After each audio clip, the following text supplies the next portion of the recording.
ശബരിമലയിൽ നിന്ന് മോഷ്ടിച്ച സ്വർണം എവിടെയാണെന്ന് കണ്ടെത്താനാകാതെ SIT. ഉണ്ണികൃഷ്ണൻ പോറ്റി, പങ്കജ് ഭണ്ഡാരി, ഗോവർദ്ധൻ എന്നിവരെ ഒന്നിച്ച് ചോദ്യം ചെയ്തെങ്കിലും സ്വർണം എവിടെയെന്നതിനെപ്പറ്റി വ്യക്തമായ ധാരണ ലഭിച്ചില്ല. രാഹുൽ ജി നാഥ് വിശദാംശങ്ങളുമായി നമുക്കൊപ്പം ചേർന്നു. Rahul, good morning. ഇവരെയൊക്കെ ഒരുമിച്ചിരുത്തി ചോദ്യം ചെയ്താൽ ഈ കാര്യങ്ങളിൽ കുറച്ച് കൂടുതൽ വ്യക്തത വരുമെന്നായിരുന്നല്ലോ SITയുടെ ധാരണ. ഈ വ്യക്തതയിലേക്ക് എത്താൻ കഴിയാത്തിടത്തോളം ഇനി SIT എങ്ങനെയായിരിക്കും മുന്നോട്ട് നീങ്ങുക? Good morning.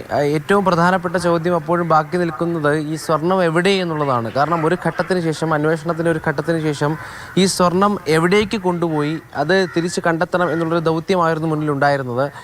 അതിലേക്കാണ് SITയുടെ അന്വേഷണം മുന്നോട്ട് പോയതും. നിലവിൽ എന്തായാലും ഏറ്റവും പ്രധാനമായി 3 പേരെയാണ് ഈ കേസുമായി ബന്ധപ്പെട്ട് 3 പേർ, അത് ഏറ്റവും പ്രധാന പങ്കുള്ള 3 പേർ. ഉണ്ണികൃഷ്ണൻ പോറ്റി, സ്മാർട്ട് ക്രിയേഷൻസിൻ്റെ ഉടമ പങ്കജ് ഭണ്ഡാരി, ഒപ്പം ഈ സ്വർണ്ണ വ്യാപാരവുമായി ബന്ധപ്പെട്ട് നിൽക്കുന്ന ഗോവർദ്ധൻ, ഇവരെ 3 പേരെയും ഒരുമിച്ചിരുത്തിയാണ് കഴിഞ്ഞ ദിവസം ചോദ്യം ചെയ്തത്. ആദ്യഘട്ടത്തിൽ ചോദ്യം ചെയ്യുന്ന സമയത്ത് ഈ ഗോവർദ്ധനാകട്ടെ പങ്കജ് ഭണ്ഡാരി ആകട്ടെ, ഇവർ SIT ചോദിക്കാതെ തന്നെ സ്വയം ഹാജരാക്കിയ സ്വർണ്ണമുണ്ട്. ആ സ്വർണത്തിൻ്റെ അളവ് SIT കണക്കാക്കിയിരുന്നു. എന്നാൽ ശബരിമലയിൽ നിന്ന്, ദ്വാരപാലക ശില്പങ്ങളിൽ നിന്നും, 2 തൂണുകളിൽ നിന്നും, ഈ കട്ടിളപ്പാളിയിൽ നിന്നുമൊക്കെ നഷ്ടപ്പെട്ട സ്വർണം, അത് ഇവർ ഹാജരാക്കിയ സ്വർണത്തേക്കാൾ അളവ് കൂടുതലാണ്. അപ്പോൾ ഇനിയും സ്വർണം കണ്ടെത്തേണ്ടതായുണ്ട്. അപ്പോൾ ഈ അളവിലെ വ്യത്യാസമാണ് ആദ്യം ആശയക്കുഴപ്പം ഉണ്ടാക്കിയത്. അതുകൊണ്ട് തന്നെ സ്വർണം, ബാക്കിയുള്ള സ്വർണം, ബാക്കി കണക്കിൽ കാണുന്ന സ്വർണം അതെവിടെ പോയി എന്നുള്ള ചോദ്യമാണ് SIT മുന്നിലുണ്ടായിരുന്നത്. ആ ചോദ്യം, ആ പ്രസക്തമായ പ്രശ്നം ഉന്നയിച്ചുകൊണ്ടാണ് കസ്റ്റഡി അപേക്ഷ നൽകി കൊല്ലത്ത് വെച്ച് ഒരു ദിവസം ഇവർ 3 പേർ. ഭണ്ഡാരിക്കും ഗോവർദ്ധനും ഒക്കെ ഈ കാര്യത്തിൽ ധാരണക്കുറവാണോ, അതോ വലിയ ഒരു ശൃംഖലയിലെ കണ്ണികൾ മാത്രമായതുകൊണ്ട് ഇവർക്ക് ഇത് അറിയാത്തതാണോ, അതോ ഇവർ ഈ കാര്യം വ്യക്തമാക്കാൻ തയ്യാറാവാത്തതാണോ? നടന്നോ, ഇവർക്കുള്ള ധാരണക്കുറവാണോ, അതിനപ്പുറത്തേക്ക് ഈ സ്വർണം ഈ മറ്റിടങ്ങളിലേക്ക് എത്തിച്ചോ എന്നുള്ള ചോദ്യവും പ്രസക്തമായി നിലനിൽക്കുകയാണ്. കാരണം ആദ്യഘട്ടത്തിൽ SIT പിടികൂടിയ ശേഷം ഇവർ SITക്ക് ഹാജരാക്കുകയായിരുന്നു, ഇവർ ഈ സ്വർണത്തിൻ്റെ അളവ് ഹാജരാക്കുകയായിരുന്നു ചെയ്തത്. പക്ഷേ അത് ഈ പറയുന്നത് പോലെ നഷ്ടപ്പെട്ട സ്വർണവുമായി ബന്ധപ്പെട്ട് നോക്കുമ്പോൾ ഒരു കുറവുണ്ടാകുന്നു എന്നുള്ളതാണ് SITയെ ആശയക്കുഴപ്പത്തിലാക്കിയത്.